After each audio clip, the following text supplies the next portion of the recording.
কালী আছে, দুর্গা আছে, ভগবান আছে, এতই যখন বীর পুরুষ, তো ভারতের হিন্দুদের দেবদেবীদের নিয়ে কটূক্তি করার বাক স্বাধীনতা তোমার মনে জাগে না?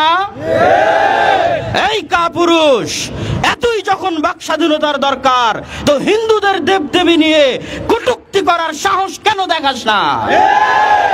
আজ মুসলমানেরা অসহায়, ইসলাম অসহায়, তাই তোমার বাক স্বাধীনতা শুধু আমার নবীর বিরুদ্ধে প্রয়োগ করা লাগে, আমার আল্লাহর বিরুদ্ধে প্রয়োগ করা লাগে। ঠিক তোমার এই বাক স্বাধীনতায় আমি অন্যরা যেভাবে আল্লাহর নবীর শানে কটূক্তিকারী ব্যক্তির যে হুকুম, সেই হুকুম তো অবশ্যই হুকুমের জায়গায় সঠিক, কিন্তু তার আগে আমি রাখাল সাহা এবং তাদের অনুসারীদের মনের চাওয়া পূরণ করতে চাই। ফরহাদ মাজহার এবং তাদের অনুসারীদের মনের চাওয়া পূরণ করতে চাই। কি সেটা? আপনাদের যখন এতই স্বাধীনতা দরকার যে আল্লাহর নবীর নামে আপনাদেরকে কটূক্তি করার এবং আল্লাহর নামে কটূক্তি করার স্বাধীনতা দিতে হবে, তাহলে আমি আপনাদেরকে স্বাধীনতা দিচ্ছি আমাদেরকে হত্যা করার। বাংলাদেশের 16 কোটি মুসলমান আল্লাহর নবীর সম্মানের জন্য নিহত হতে প্রস্তুত না প্রস্তুত নয়? বাংলাদেশের 3 থেকে 3.5 কোটি আহলে হাদিস আল্লাহর নবীর সম্মানের জন্য শহীদ হতে প্রস্তুত না প্রস্তুত নয়? তো আমি রাখাল সাহাদের বলতে চাই, আল্লাহর নবীর নামে কটূক্তি করার পূর্বে তোমাদের ট্যাঙ্ক, তোমাদের বোমা, তোমাদের গুলি দিয়ে আমাদের হত্যা করো। আমাদের হত্যা করার স্বাধীনতা তোমাদের দিয়ে দিলাম, যাও। বাংলাদেশের 16 কোটি মানুষকে হত্যা করার পর আল্লাহর নবীর নামে কটূক্তি করার সাহস দেখাতে হবে। আর বাংলাদেশে একজন মুসলমান বেঁচে থাকবে, একজন আহলে হাদিস সালাফি বেঁচে থাকবে, আর তোমরা কটূক্তি করবে, এটি হতে দেওয়া যাবে না। রাখাল সাহাকে আরো একটা স্বাধীনতা দেই। রাখাল সাহা এবং ফরহাদ মাজহার, যাদের এতই বাক স্বাধীনতার দরকার, তোমরা যদি বীর পুরুষ হও, কাপুরুষ যদি না হয়ে থাকো, মায়ের সন্তান যদি হয়ে থাকো, তো ভারতে বসবাসরত কয়েকশো কোটি হিন্দুদের যারা সম্মানিত দেব দেবী আছে, কালী আছে, দুর্গা আছে, ভগবান আছে, এতই যখন বীর পুরুষ, তো ভারতের হিন্দুদের দেবদেবীদের নিয়ে কটূক্তি করার বাক স্বাধীনতা তোমার মনে জাগে না? এই কাপুরুষ, এতই যখন বাক স্বাধীনতার দরকার, তো হিন্দুদের দেবদেবী নিয়ে কটূক্তি করার সাহস কেন দেখাস না? আজ মুসলমানেরা অসহায়, ইসলাম অসহায়, তাই তোমার বাক স্বাধীনতা শুধু আমার নবীর বিরুদ্ধে প্রয়োগ করা লাগে, আমার আল্লাহর বিরুদ্ধে প্রয়োগ করা লাগে। ঠিক তোমার এই বাক স্বাধীনতায় তুমি যদি সত্যিকার বাক স্বাধীনতার দাবিদার হও, তো চলো, বাদ দিলাম ভারতের হিন্দুদের দেবদেবীর কথা, বাদ দিলাম।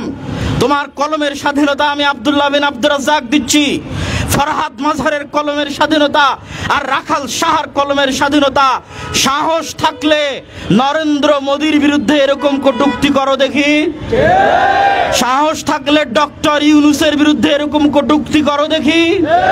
সাহস থাকলে শেখ মুজিবুর রহমান, জিয়াউর রহমানের বিরুদ্ধে এরকম কটূক্তি করো দেখি। কিন্তু তাদের বিরুদ্ধে কটূক্তি করার সময় তোমার স্বাধীনতা থাকে না। আর অসহায় মুসলমান, অসহায় ইসলাম আর অসহায় মুসলমানের নবীর বিরুদ্ধে কটূক্তি করার সময় তোমাদের স্বাধীনতা জেগে ওঠে। শোনো, মুসলমানদের অন্তরের অনুভূতি তোমাদেরকে আজকে জানিয়ে দিতে চাই। এই যে যাদের নাম উচ্চারণ করলাম, এই রকম দেশের এবং বিদেশের যারা বড় বড় শাসক আছে, যাদের বিরুদ্ধে কটূক্তি করতে তোমাদের বুক কাঁপবে, এরকম হাজারো লাখো কোটি শাসককে আমরা আল্লাহর নবীর সম্মানের বিনিময়ে আমাদের পায়ের জুতার সমানও মূল্য দিতে দ্বিধাবোধ করি না। এটি তোমাদেরকে স্পষ্ট করে জানিয়ে দিতে চাই, যেই সরকার আমার নবী মুহাম্মদ সাল্লাল্লাহু আলাইহি ওয়াসাল্লামের সম্মান রক্ষা করতে পারবে না, ওই সরকার আমরা মানি না। যেই উপদেষ্টা বাক স্বাধীনতার নামে আমার নবীর বিরুদ্ধে কলম ধরবে, ওই উপদেষ্টার উপদেষ্টাগিরি আমরা মানি না। তোমাদেরকে স্মরণ করিয়ে দিতে চাই, কাদের রক্তের উপর ক্ষমতায় বসেছ, কাদের রক্তের উপর এই দেশ স্বাধীন হয়েছে, ইতিহাস ভুলে গেছ। 1757 সাল নবাব সিরাজউদ্দৌলার সেই পলাশির আম্রকাননের ইতিহাস থেকে শুরু করে 1831 সালের বালাকোটের ইতিহাস থেকে শুরু করে 1857 সালের সিপাহী বিদ্রোহ থেকে শুরু করে 1947 সালের দুই দ্বিজাতি তত্ত্ব থিওরির উপর ভিত্তি করে মুসলমানদের আলাদা স্বাধীন রাষ্ট্র আন্দোলন থেকে শুরু করে 52 ভাষা আন্দোলন থেকে শুরু করে 71 স্বাধীনতা আন্দোলন থেকে শুরু করে 24 জুলাই আন্দোলন পর্যন্ত যত রক্ত ঝরেছে তার 90% বেশি রক্ত এদেশের মুসলমানেরা দিয়েছে। মুসলমানদের রক্তের উপর যে দেশ তৈরি হয়েছে, মুসলমানদের রক্তের উপর যে দেশ স্বাধীন হয়েছে, মুসলমানদের রক্তের উপর যেই গদিতে তোমরা গেছো, ওই গদিতে বসে তোমরা মুসলমানদের নবীর নামে কটূক্তি করবে আর মুসলমানরা সেটি সহ্য করবে, এটি হবে না।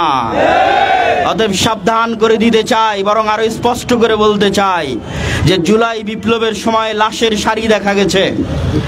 যারা এই জুলাই বিপ্লবের হাজার হাজার মানুষকে হত্যা করেছে তাদেরও ক্ষমা হতে পারে, কিন্তু আল্লাহর নবীর নামে কটূক্তিকারীর কোনো ক্ষমা আছে?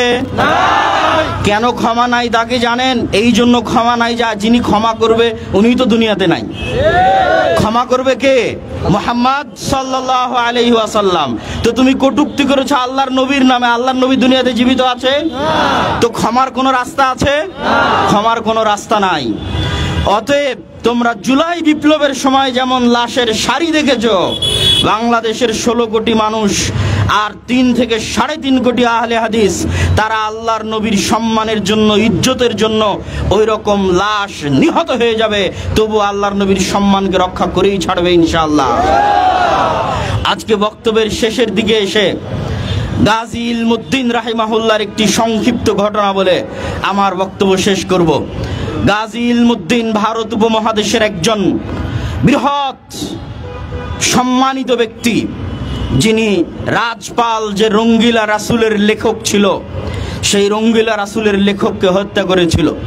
তাকে হত্যা করার পর ব্রিটিশ সরকার গ্রেফতার করে তার ফাঁসির আদেশ বাস্তবায়ন করেছিল।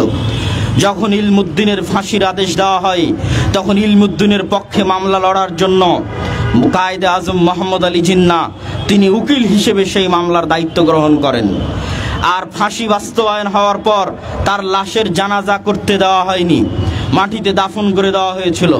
তখন আল্লামা ইকবাল তার ব্যক্তিগত জামানতের ভিত্তিতে সেই লাশ কবর থেকে উঠিয়ে লাহোরে নিয়ে গিয়ে জানাজার সালাত আদায় করে এটি বন্ধ করার উদাত্ত আহ্বান জানাচ্ছি বর্তমান সরকারের প্রতি।